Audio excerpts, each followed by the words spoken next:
Hello everyone, कैसे हैं आप सब। आई होप आप अच्छे होंगे। Welcome to Dev G S study IQ. दोस्तों, इस वीडियो में हम लोग भारत के 1857 के विद्रोह मतलब रिवॉल्ट को शॉर्ट नोट्स के साथ ही लेक्चर के तुरंत बाद डिफरेंट एग्जाम्स के प्रीवियस ईयर्स क्वेश्चन आंसर्स जो डिफरेंट एग्जाम्स में रिपीट होते रहे हैं उन्हें भी हम इसी वीडियो में देखेंगे। तो यह काफी इंपॉर्टेंट टॉपिक है दोस्तों, तो वीडियो के अंत तक जरूर बने रहें। चलिए शुरू करते हैं। तो 1857 के विद्रोह के समय ब्रिटेन के प्रधानमंत्री थे पामरस्टन और उसी समय भारत के गवर्नर जनरल लॉर्ड कैनिंग थे। तो इस विद्रोह को भारत का प्रथम स्वतंत्रता संग्राम भी माना जाता है। हुआ क्या था, मई 1844 में मतलब मई 1844 में लॉर्ड एलन बेरो जो है गवर्नर जनरल थे और उनके बाद आए governor general lord Henry Hardinge, और उन्होंने सेना के जितने भी इक्विपमेंट्स थे, आर्मी के इक्विपमेंट्स थे, उनके मॉडर्नाइजेशन का प्रयास किया, जिसमें कि एनफील्ड राइफल को शुरू में पेश किया गया। एनफील्ड राइफल का जो कार्ट्रिज मतलब कारतूस होता है, उसके जो पेपर थे, उस पेपर में ऐसा कहा गया कि गाय और सुअर के चर्बी के इस्तेमाल हुए हैं। तो लोगों में जो है कुछ रिसेंटमेंट थे, क्योंकि सुअर मतलब पिग जो है वो मुस्लिम के लिए टैबू है और हिंदुओं के लिए गाय जो है श्रेष्ठ मानी जाती है। तो अब देखते हैं हम लोग ये विद्रोह जो है वो क्या है, और ये जो 1857 के रिवॉल्ट का जो तात्कालिक कारण मतलब इमीडिएट रीजन था वो क्या था। तो ऐसे समझते हैं, हुआ क्या था, एक अफवाह फैली थी, और अफवाह है, अगर आप इसका ओरिजिन का पता लगाना चाहे तो आप पता लगा सकते हैं, इसीलिए इस अफवाह को प्रूव किया जा सका था। राइफल इंस्ट्रक्शन डिपो के कमांडेंट थे एक कैप्टन राइट। जनवरी 1857 के थर्ड वीक में दमदम जो कि कोलकाता में है, उसमें एक पत्रिका में काम करने वाले एक निम्न जाति के लोअर कास्ट के खलासी ने ब्राह्मण सिपाही से कहा कि अपना लोटा देते हुए कहा कि इससे पानी पी लो। तो ब्राह्मण सिपाही ने यह कहते हुए मना कर दिया था कि लोअर कास्ट के स्पर्श करते हुए मतलब लोअर कास्ट के छूने के बाद अगर मैं लोटे से पानी पीऊंगा तो मैं अशुद्ध हो जाऊंगा। तो खलासी ने इसका जवाब ऐसे दिया कि आप तो अपनी जाति जल्द ही खोने वाले हैं, क्योंकि गायों और सुअरों की चर्बी से ढके हुए जो कारतूस हैं उनको आपको दांत से काटना पड़ेगा। यही एनफील्ड राइफल में यूज हो रहा है। ठीक है, इससे जो है आग की तरह सारे कैंटोनमेंट में, मिलिट्री कैंटोनमेंट में यह हवा फैल गई। बहुत लोगों को यह भी बताया गया कि जो आटा मिल रहा है मेस में, जो खाना है, बाहर जो आपका आटा बिक रहा है, उस आटा में बोन डस्ट का इस्तेमाल किया गया है। ठीक है, यह बात जो है लोगों को बहुत खलने लगी, क्योंकि उस वक्त क्रिश्चियन मिशनरी जो एक्टिवेट हो चुके थे। तो लोगों को ऐसा लगता है हमें क्रिश्चियन बनाने का प्रयास है, या फिर हो सकता है हमारे धर्म परिवर्तन करने का प्रयास है, और ब्रिटिश लोग जो है हमें हमारे जो रिलीजियस सेंटिमेंट्स हैं, हमारे जो सामाजिक सेंटिमेंट्स हैं, उन पर जो है अपना विचार थोपने की कोशिश कर रहे हैं। बाकी कारणों में अगर हम लोग देखें तो बहुत सारे कारण हो सकते हैं इस विद्रोह के, जिसमें कि कुछ कारण इस प्रकार हैं। पहला कारण है कि अंग्रेजों की धार्मिक मामलों में दखल देने की नीतियां आ गई थी। अगर आप देखेंगे पुरानी नीतियों में ही, जैसे कि governor general Lord William Bentinck के समय वेस्टर्न एजुकेशन को बहुत प्रमोट किया गया। पश्चिमी विचारे है ना, पश्चिमी संस्थाएं, ठीक है, इन सबको पेश करके भारत में दिखाया गया कि हम सुधार ला रहे हैं, और इसीलिए हम जो है यहाँ अंग्रेजी मीडियम के स्कूल, कॉलेज और यूनिवर्सिटी की स्थापना कर रहे हैं। उन लोगों ने उदार कला भी पढ़ाना शुरू किया, वेस्टर्न साइंस भी पढ़ाना शुरू किया। फिर सती प्रथा जो है वो 1829 में उसको समाप्त किया गया, और हिंदू विधवाओं को रीमैरिज मतलब पुनर्विवाह की अनुमति देने के लिए कानून भी स्थापित किए गए। तो ये सब लोगों में जो ऑर्थोडॉक्स हिंदूज और ऑर्थोडॉक्स जो रिलीजियस पीपल थे, उनके मन में ये बात अलग दिख रही थी। उनको ऐसा लग रहा था ब्रिटिश हमारे रिलीजियस अफेयर्स में अननेसेसरी किसी प्रकार का इंटरफेरेंस कर रहे। दूसरा पॉइंट यह है कि अंग्रेजों ने क्या किया, आपने तो पढ़ा होगा सब्सिडियरी अलायंस और डॉक्ट्राइन ऑफ लैप्स के बारे में। तो डॉक्ट्राइन ऑफ लैप्स, जिसको विलय की नीति भी कहते हैं, और जिसको लॉर्ड डलहौजी लेकर आए थे। लॉर्ड डलहौजी ने क्या कहा कि गोद लेने की मान्यता जो है ना, इसको इनकार कर दिया था। जैसे कि अवध है, अवध को कहा कि आपने अच्छे से शासन नहीं चलाया, मिस गवर्नमेंट की वजह से आपको हम एनेक्स कर रहे हैं, आपके जो जमीन है, ठीक है, आपका जो राज है, इस पर हम कब्जा कर रहे हैं। तो इस तरह से अंग्रेज जो एक के बाद एक कब्जा करते चले गए। झांसी और सतारा पर भी कब्जा कर लिया था, ये कहते हुए कि वहां पर तो आपका लेजिटिमेट चाइल्ड नहीं है, और चूंकि आप गोद लेकर दत्तक पुत्र रख रहे हैं, तो आपको ये अधिकार नहीं होगा कि आप यहाँ पर शासन कर सकें। और अंग्रेजों ने अपने प्रशासन की प्रणाली लाई, ठीक है, वो खुद के कानून लेकर आए, ठीक है, वो सेटलमेंट लेकर आए, किसके लिए, जमीन के लिए, भूमि बंदोबस्त प्रथा, और अपना रेवेन्यू सिस्टम का अलग अलग तरीका उन्होंने सामने पेश किया। तीसरा पॉइंट है आपका ईसाई मिशनरियों की गतिविधियां। उस वक्त क्या था, क्रिश्चियन मिशनरीज के जो एक्टिविटीज हैं वो कुछ इस तरह से बिल्कुल प्रभावी हो चुके थे कि बहुत सारे लोग जो है, ठीक है, उनको ऐसा लग रहा था कि लगता है हमारे यहाँ रिलीजन का कन्वर्जन हो रहा है, ठीक है।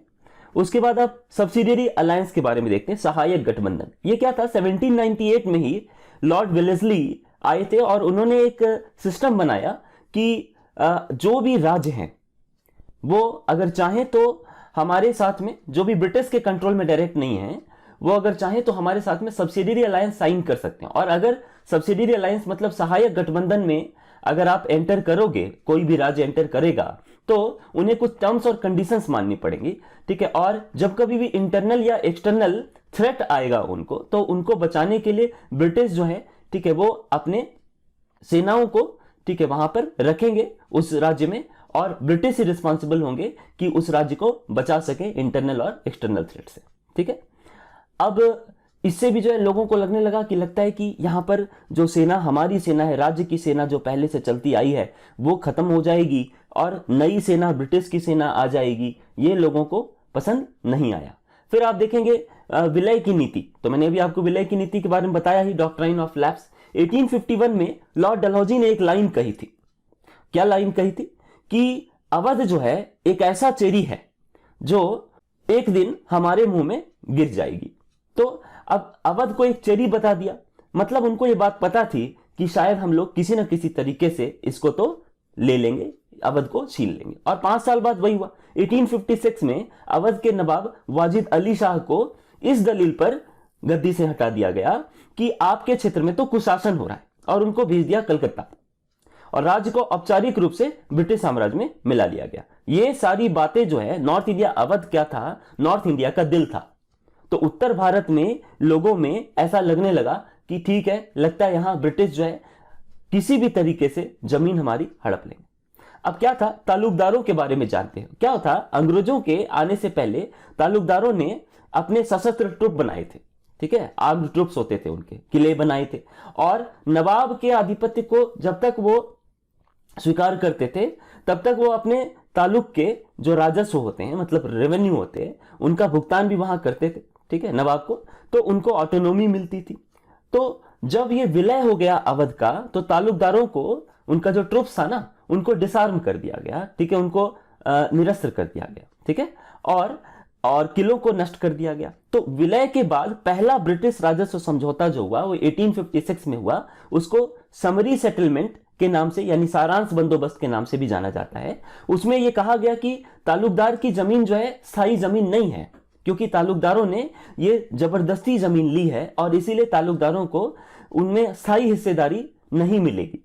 तो उनके जमीन का जो हिस्सा था उसका परसेंटेज कम कर दिया गया, तालुकदारों के जमीन के हिस्से को कम कर दिया गया, ठीक है।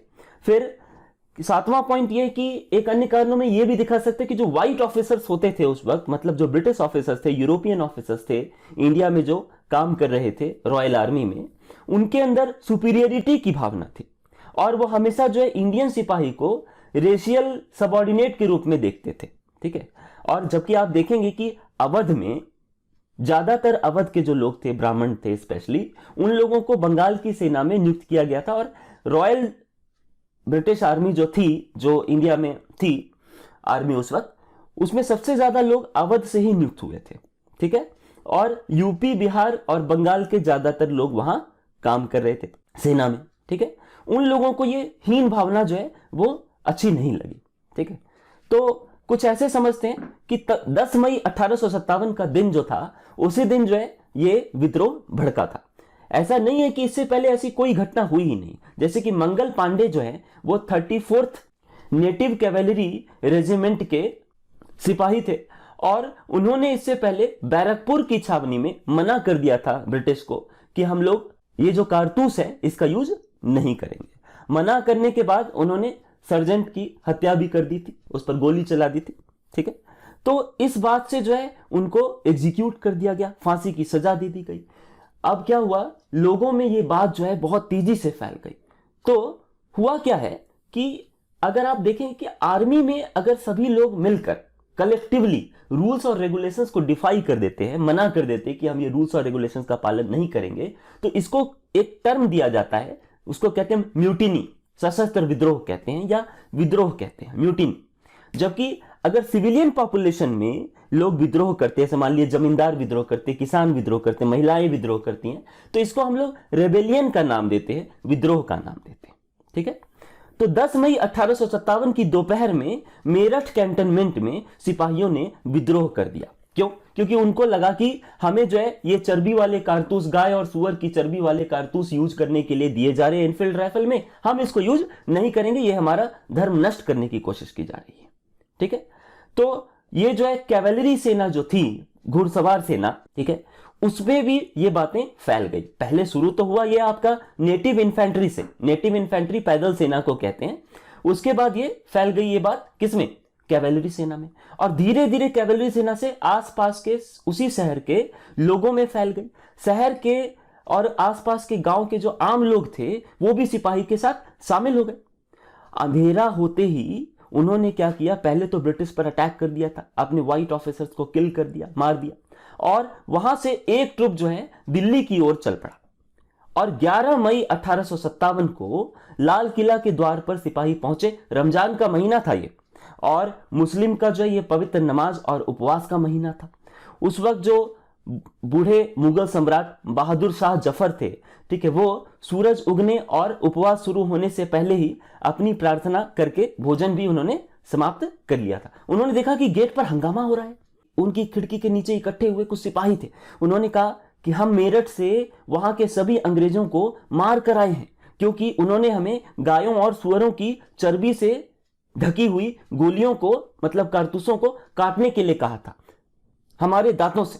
तो इससे हिंदुओं और मुसलमानों के विश्वास को समान रूप से भ्रष्ट कर दिया गया है।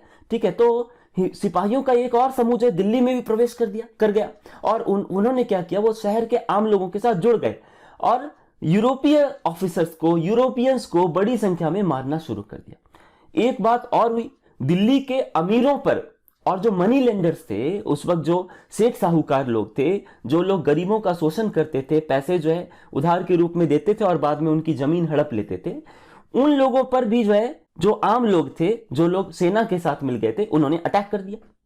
तो कुछ सिपाहियों ने उनसे अपेक्षित विस्तृत दरबारी शिष्टाचार का पालन किए बिना लाल किले में प्रवेश कर लिया, और उन्होंने सम्राट जो आपके बहादुर शाह जफर थे, मुगल सम्राट, उनको बोला कि हमें आशीर्वाद दीजिए, और सिपाहियों ने उनको घेर लिया। तो बहादुर शाह जफर के पास पालन करने के अलावा कोई और विकल्प बच नहीं गया था, और उन्होंने कहा कि ठीक है, विद्रोह को जो है मैं वैधता प्रदान करता हूं, और इस तरीके से मुगल बादशाह के नाम पर यह विद्रोह चल पड़ा। तो आम लोग जब विद्रोह में शामिल होने लग गए, तो हमले के लक्ष्य जो है वो व्यापक हो गए, वो बढ़ा दिए गए। अब जो है केवल यूरोपियन ऑफिसर्स पे या फिर व्हाइट ऑफिसर्स पे ही हमला नहीं होने लगा। जैसे कि लखनऊ, कानपुर और बरेली में, ये सब बड़े शहर थे, वहां जो है सेठ साहूकार अमीर जो है वो भी विद्रोही क्रोध का पात्र बन गए। उन पर भी जो विद्रोहियों ने हमला कर दिया। उन्हें उत्पीड़कों के रूप में देखा जाता था, ऑपरेशंस के रूप में देखा जाता था, और ऐसा ही माना जाता था कि ब्रिटिश के वो अलाइज हैं, ब्रिटिश के सहयोगी हैं, ठीक है, ब्रिटिश के साथ मिलकर काम करते, इसीलिए उन्होंने सेठ साहूकार पर भी अटैक कर दिया। अब मैं आपको बता दूं कि मई और जून का महीना 1857 का ऐसे निकला कि अंग्रेजों के पास विद्रोहियों के लिए कोई जवाब ही नहीं था।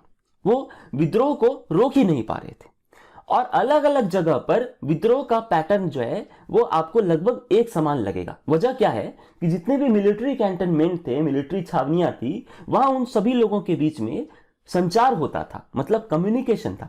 कम्युनिकेशन किस तरह का था? जैसे कि 7th अवध इरेगुलर कैवेलरी जो थी, उन्होंने मई के शुरुआत में ही नए कारतूसों को एक्सेप्ट करने से मना कर दिया था।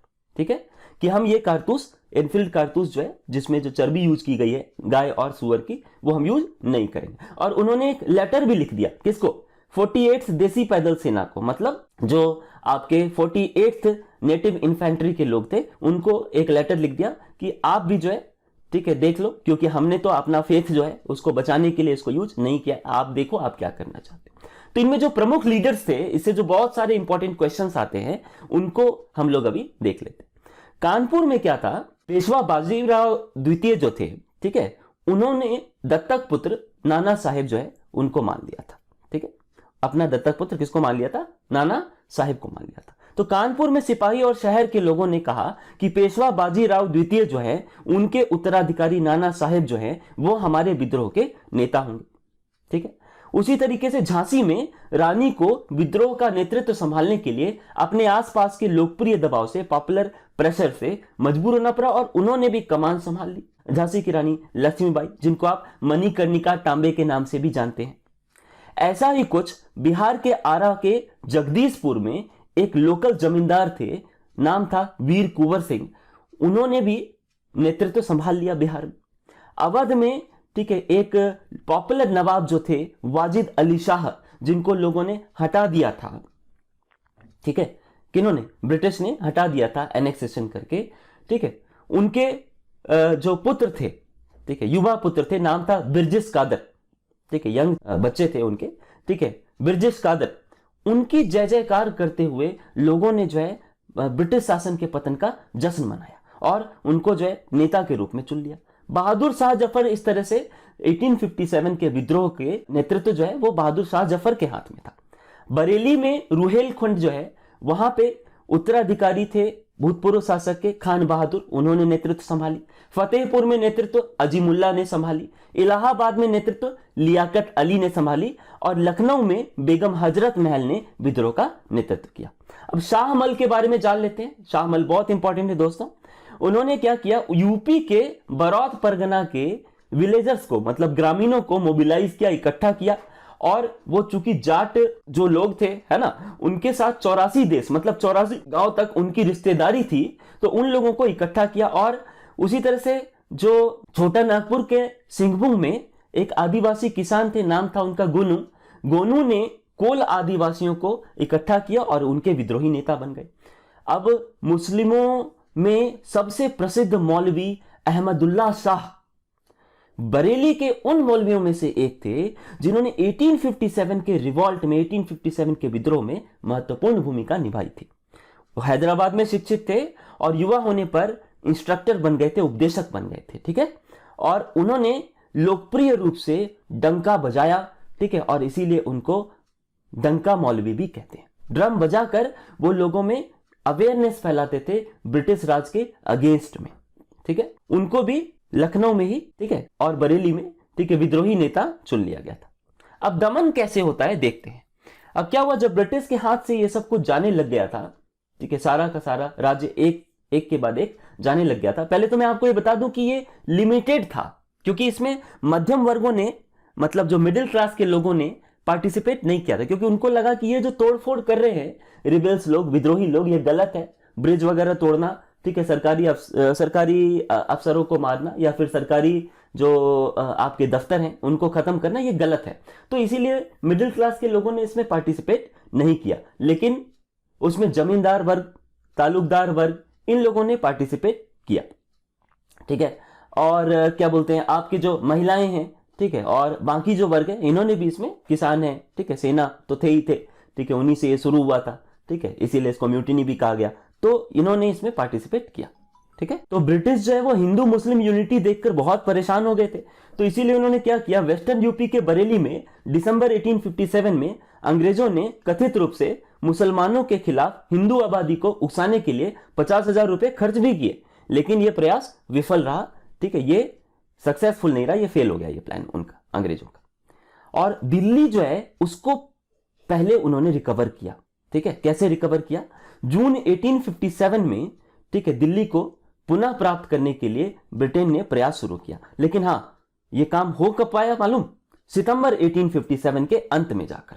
शहर पर कब्जा करने में उनको बहुत समय लगा और दोनों पक्षों की, दोनों तरफ की लड़ाई काफी ज्यादा हुई। ठीक है, और दोनों पक्षों की हार जो है वो काफी भारी हुई। ठीक है, लंबी लड़ाई के बाद मार्च 1858 में अवध को नियंत्रण में लाया गया था और अंग्रेजों ने सैन्य सेना यानी सैन्य शक्ति का बड़े पैमाने पर इस्तेमाल किया। उन्होंने सैन्य शक्ति के लिए रीइंफोर्समेंट बुलवा ली। कहां से? ब्रिटेन से। इसमें उनको बीच में टाइम मिला। ठीक है, इस दौरान उन्होंने रीइंफोर्समेंट बुलाई और दोबारा से उन्होंने इंडियन लोगों पे अटैक कर दिया। ठीक है, 25 सितंबर को जेम्स आउटरम और हेनरी हैवलॉक, ठीक है, ये दोनों आर्मी ऑफिसर्स थे, ठीक है, ये पहुंचे कहां, दिल्ली, और उन्होंने क्या किया, विद्रोही बलों के माध्यम को ही काट दिया, ठीक है, और ब्रिटिश सेना को मजबूत किया। और 20 दिन के बाद क्या हुआ, कॉलिन कैम्पबेल थे, उनको अंग्रेजों का नया कमांडर नियुक्त किया गया था, और वो भारत में सेना लेकर आए और जितने भी ब्रिटिश चौकी थे जो घिरे हुए थे उनको बचाया, और विद्रोहियों को मार डाला गया, सबको तोपों से बांधकर उड़ा दिया गया, फांसी पर लटका दिया गया, कड़ी से कड़ी सजा उनको दी गई थी, ठीक है। अब क्या है, ठीक है, 1857 का जो रिवॉल्ट है वो सक्सेसफुल नहीं रह पाया इतना, क्योंकि वो कोऑर्डिनेटेड नहीं था और लीडरशिप जो है एक नहीं थी, हर क्षेत्र में अलग अलग थी, हर लोगों की डिमांड अलग अलग थी, सारा वर्ग जो है उसमें शामिल नहीं हुआ था। तो ये कई सारी वजह थी जिसके वजह से 1857 का रिवॉल्ट, ठीक है, सक्सेसफुल नहीं हो पाया ब्रिटिश राज खत्म करने में। लेकिन हाँ, इन्होंने यूनिटी दिखाई और पहली बार इतने लंबे समय तक ब्रिटेन को चैलेंज किया। तो इस तरीके से ये जो आपका 1857 का विद्रोह है, इसलिए इसको प्रथम स्वाधीनता संग्राम के रूप में भी जाना जाता है, ठीक है। तो 1857 की क्रांति के दमन के पश्चात 1 नवंबर 1858 यानी 1 नवंबर 1858 को यूपी के इलाहाबाद में, जो वर्तमान में अब प्रयागराज जिसका नाम है, वहां पे ग्रैंड दरबार का आयोजन किया गया, जिसमें ब्रिटेन की महारानी थी क्वीन विक्टोरिया, और उन्होंने कहा कि अब इंडियन एडमिनिस्ट्रेशन को, मतलब भारतीय प्रशासन को ब्रिटिश क्राउन के कंट्रोल में हम लेकर आ रहे हैं। और इस घोषणा के बाद भारत में कंपनी के शासन को, मतलब ईस्ट इंडिया कंपनी के शासन को समाप्त कर दिया गया और सीधे भारत के शासन को ब्रिटिश क्राउन के अधीन कर दिया गया, ठीक है। तो एक भारत का मंत्री भी होने लग गया, मिनिस्टर होने लग गया, और सचिव, सेक्रेटरी ऑफ स्टेट हो गया फॉर इंडिया, ठीक है, और 15 मेंबर्स की काउंसिल बनाई गई, इंडियन काउंसिल, उसके जरिए शासन करने की घोषणा हुई भारत में। और जो गवर्नर जनरल का पोस्ट था उसको हटा दिया गया और नई पोस्ट लाई गई, ठीक है, वाइसराय की पोस्ट। तो इस तरीके से उसी वक्त के जो गवर्नर जनरल लॉर्ड कैनिंग थे, उनको भारत का पहला वाइसराय बनाया गया 1858 में। 1858 में जो क्वीन विक्टोरिया जब इलाहाबाद आई थी, तो उन्होंने कुछ प्रोमिसेस भी किए लोगों से। वो प्रॉमिस क्या क्या थे, उन्होंने कहा कि रियासतों को जो हड़पने की पॉलिसी हमारी है, ठीक है, जो राज्यों को हड़पने की पॉलिसी है वो समाप्त कर दी जाएगी। दूसरा, उन्होंने कहा कि जितने भी प्रिंसली स्टेट्स हैं, देसी राजवाड़े हैं, उनकी यथास्थिति बनाई रखी जाएगी, उन पे हम लोग किसी तरह की छेड़छाड़ नहीं करेंगे। भारतीय और यूरोपियन सभी प्रजा को समान व्यवहार मिलेगा और भारतीयों के जो सामाजिक और धार्मिक विश्वास हैं उसमें हम कोई हस्तक्षेप नहीं करेंगे। पर मैं आपको बताऊं कि इनमें से एक ही आश्वासन ब्रिटिश शासन ने पूरा किया, वो था कि रियासतों को हड़पने की नीति जो है वो समाप्त कर दी गई थी। एक और बहुत ही मेजर जो है चेंज देखा गया, ठीक है, किसमें, ब्रिटिश एडमिनिस्ट्रेशन में, बल्कि आर्मी में, ठीक है। उसमें क्या हुआ, एक रॉयल कमीशन, पील कमीशन करके, ठीक है, जोनाथन पील जो मेजर जनरल थे, जुलाई 1858 में उनकी अध्यक्षता में, उनके चेयरमैनशिप में एक रॉयल कमीशन, पील कमीशन बनाया गया। और पील कमीशन क्यों था, वो था कि सेना के रेजिमेंटों को जाति और समुदाय और धर्म के आधार पर बांट दो। तो यूरोपियन सैनिक जो थे उस वक्त 1857 की क्रांति से पहले 45,000 थे, तो उनको बढ़ाकर उनकी संख्या 65,000 कर दी गई। और इंडियन जो सैनिक थे उस वक्त 2,38,000 थे, 2,38,000। कब, 1857 की क्रांति से पहले।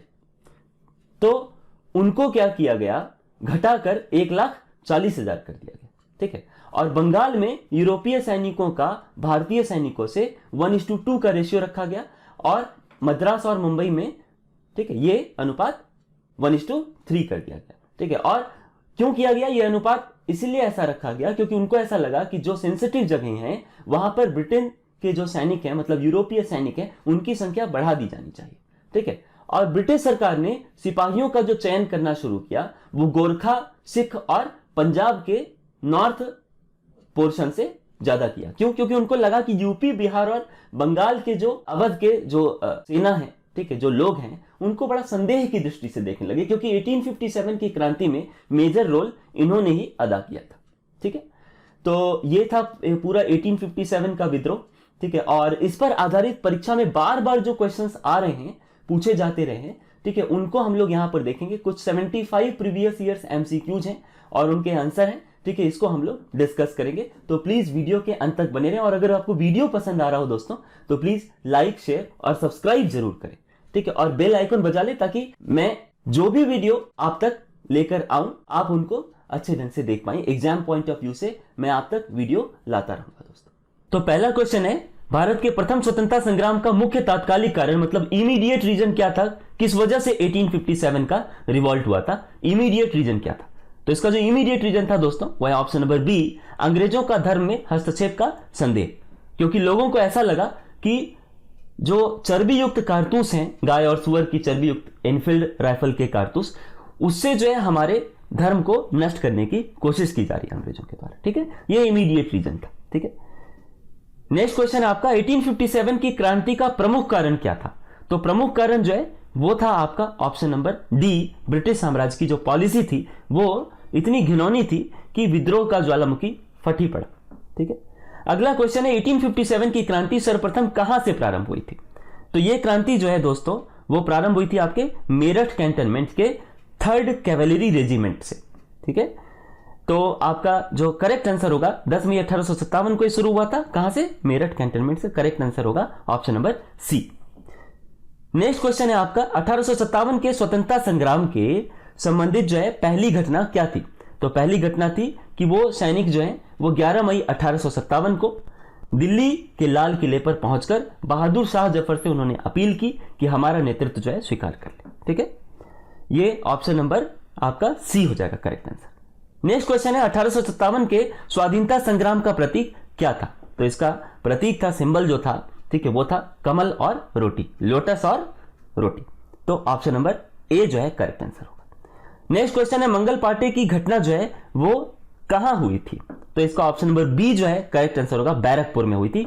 कब हुई थी, 29 मार्च 1857 को बैरकपुर में, ठीक है, मंगल पांडे ने चर्बी वाले कारतूसों को प्रयोग करने से मना कर दिया था, ठीक है। मंगल पांडे सिपाही थे किसके, तो आप बताएंगे 34th नेटिव इन्फेंट्री के एक सैनिक थे, ठीक है। तो ऑप्शन नंबर ए जो है करेक्ट आंसर होगा। अंग्रेजी भारतीय सेना में चर्बी वाले कारतूसों से चलने वाली एनफील्ड राइफल को कब शामिल कर लिया गया था। तो इसका ऑप्शन नंबर बी जो है वो करेक्ट आंसर होगा, दिसंबर 1856 में शुरू कर दिया गया था। पहले जो बंदूक थी दोस्तों वो ब्राउन बेस करके बंदूक चलती थी, उनकी जगह नए एनफील्ड राइफल का यूज करने के लिए कहा गया।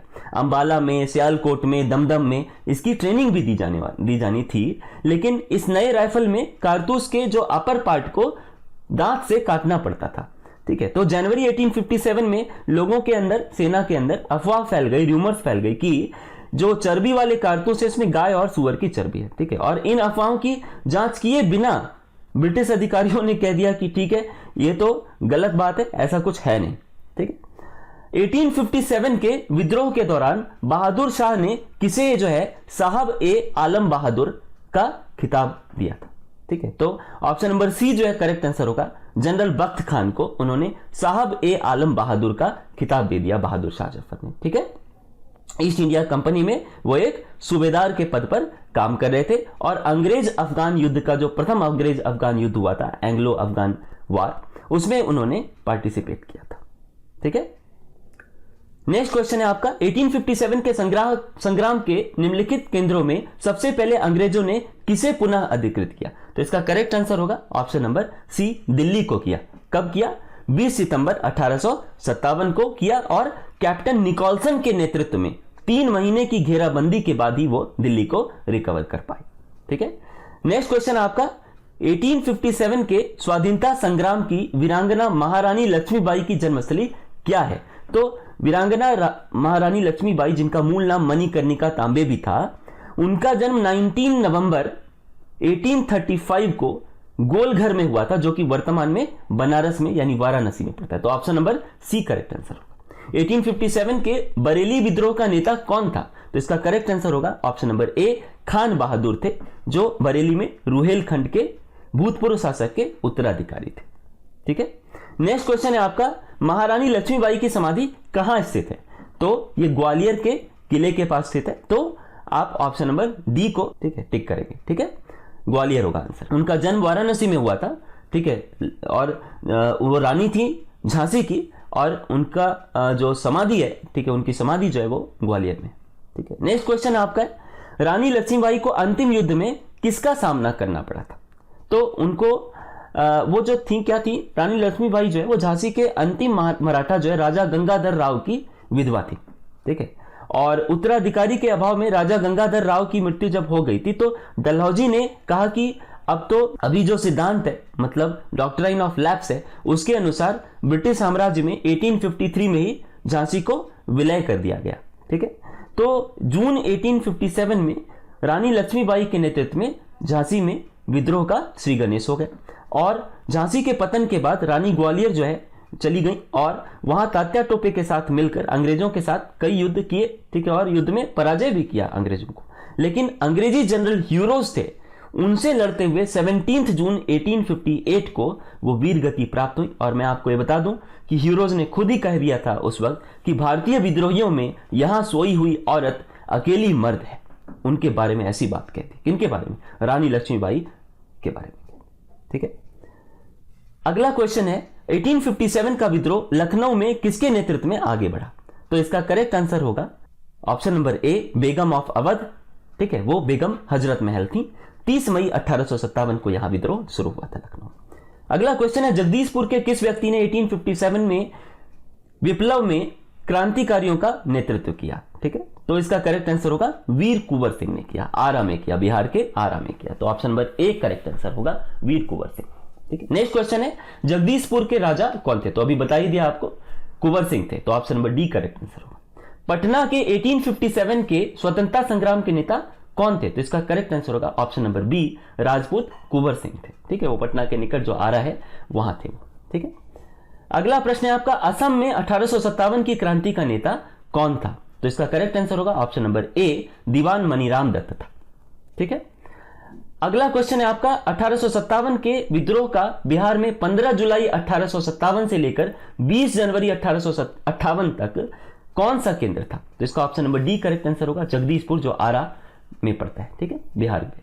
ठीक है, अगला क्वेश्चन जो है आपका, ठीक है, अच्छा एक चीज और ये मैं आपको बता दूं, ये जो बिहार का विद्रोह था इसको विंसेंट आयर ने, ठीक है, दबा दिया था बाद में।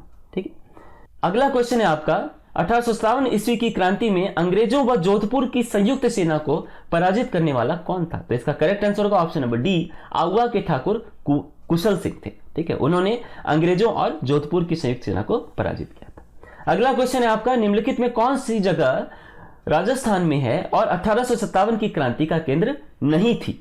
तो इसका करेक्ट आंसर होगा ऑप्शन नंबर बी, जयपुर।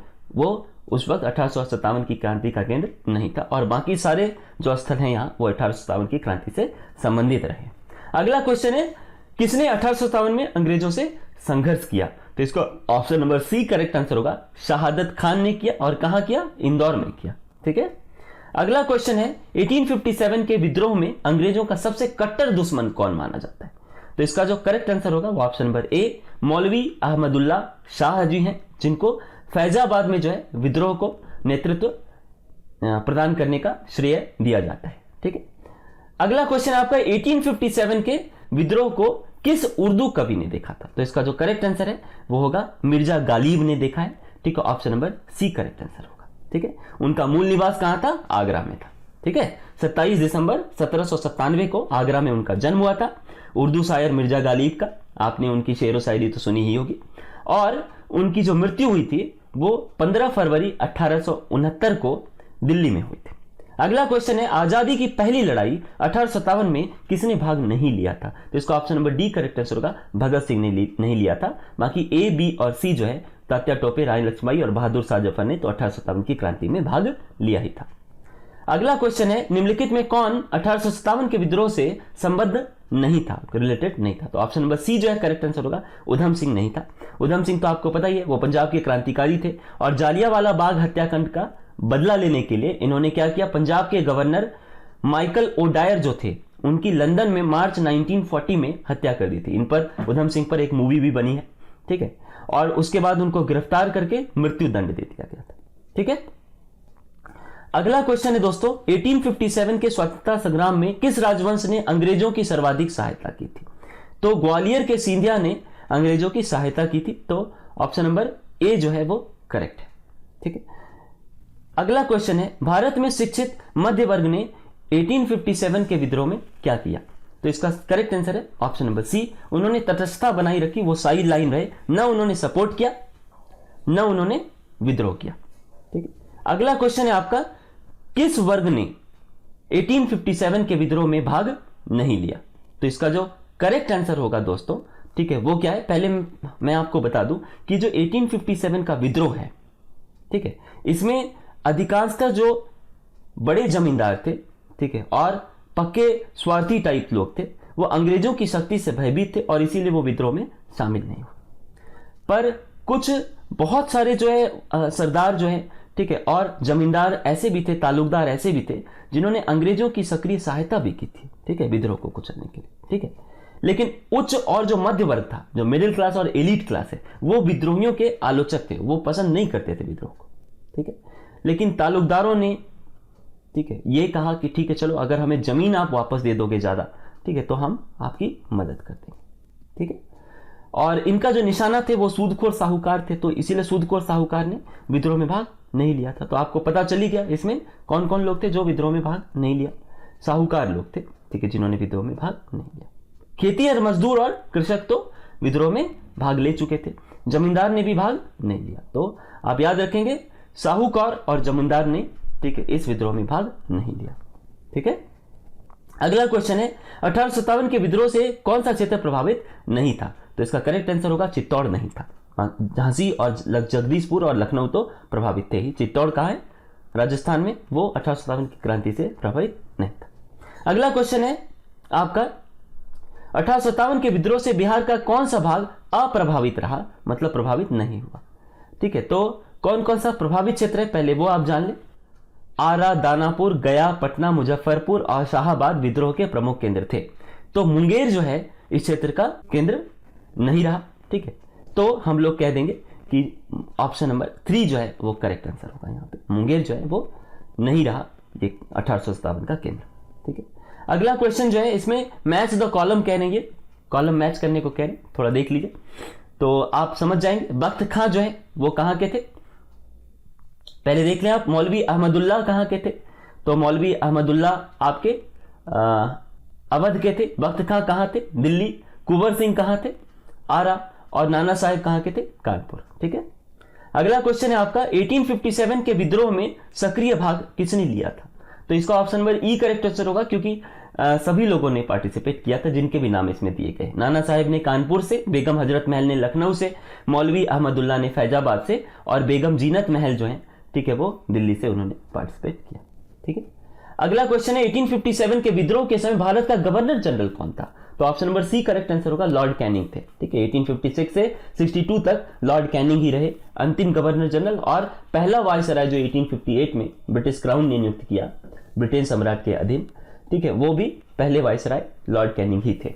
ठीक है, अगला क्वेश्चन है आपका, भारतीय भाषा में 1857 के विप्लव के कारणों पर लिखने वाला पहला भारतीय, पहला इंडियन कौन था? तो सैयद अहमद खां थे। उन्होंने एक किताब लिखी थी, असबाब ए बगावत ए हिंद, 1859 में लिखी, और 1857 के रिवॉल्ट के रीजंस जो कारण थे उनकी चर्चा भी सर सैयद अहमद खान ने की थी। तो option number A correct answer होगा। उस वक्त एक स्टेटमेंट दी थी, ठीक है, एक व्यक्ति ने, ठीक है, क्या स्टेटमेंट थी? तथा कथित प्रथम राष्ट्रीय स्वतंत्रता संग्राम न प्रथम है, न राष्ट्रीय है और न ही स्वतंत्रता संग्राम।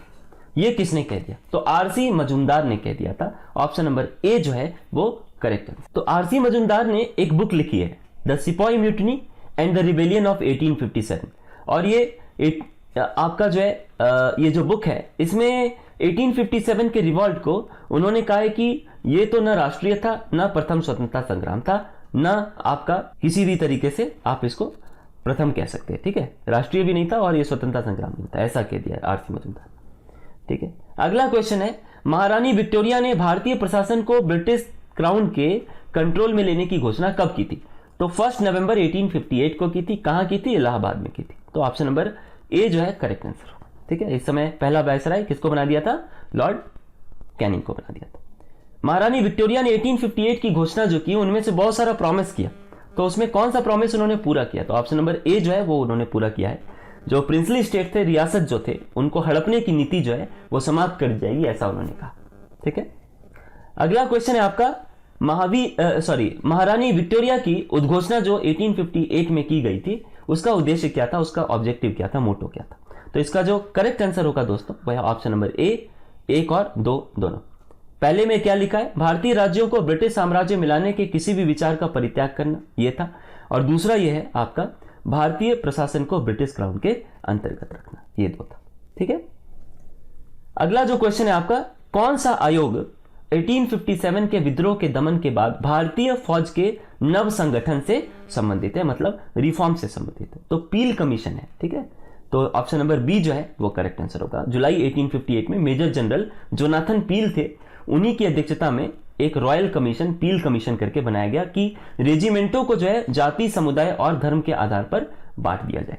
ठीक है, और उसमें सैनिकों की संख्या जो यूरोपीय सैनिकों की संख्या बढ़ा दी गई, 45,000 से 65,000 कर दी गई, और भारतीय सैनिकों की संख्या घटा दी गई, 2,38,000 से 1,40,000 कर दी गई। और जो रेशियो भी जो है इंडियन और यूरोपियन सोल्जर्स का, वो भी इस तरीके से बढ़ा दिया गया कि 1:2 रखा गया। यूरोपियन सेना अगर 1 है तो 2 रहेगी क्या, इंडियन, तो थोड़ा इस तरीके से रेशियो को रखा गया ताकि बैलेंस रहे। ठीक है, 1857 के विद्रोह के बाद ब्रिटिश सरकार ने सिपाहियों का किन प्रांतों से चयन किया? तो इसका जो करेक्ट ऑप्शन है वो ऑप्शन नंबर सी होगा, गोरखा, सिख और पंजाबी उत्तर प्रांत से चयन किया गया। ठीक है, क्योंकि उनको ऐसा लगा कि विद्रोह जो हुआ है वो बंगाल की सेना में 60% सैनिक तो अवध और यूपी से थे। ठीक है, तो इसको संदेह की दृष्टि से देखने लगे थे, इसलिए उन लोगों ने वहां पर यूपी और बिहार के लोगों को, ठीक है, कम से कम रिक्रूट किया और ज्यादा से ज्यादा गोरखा, सिख और पंजाब के उत्तर प्रांतों से, ठीक है, सिपाहियों का चयन किया गया। तो दोस्तों आज की वीडियो में बस इतना ही। ये वीडियो आपको कैसा लगा प्लीज कमेंट बॉक्स में जरूर बताएं, और यह वीडियो अगर आपको पसंद आए दोस्तों तो प्लीज लाइक, शेयर और सब्सक्राइब करें। मैं आपको फिर बता दूं, आप क्वेश्चन दोबारा रिपीट करके देख सकते हैं, क्योंकि ये क्वेश्चन जो है बराबर एग्जाम में पूछे जाते रहे, तो ये क्वेश्चंस जो है एग्जाम में ज्यादा से ज्यादा आने की प्रोबेबिलिटी है, तो इसलिए आप इसको वीडियो को देखें और प्लीज शेयर जरूर करें। चैनल को सब्सक्राइब करना बिल्कुल भी ना भूलें। Thank you.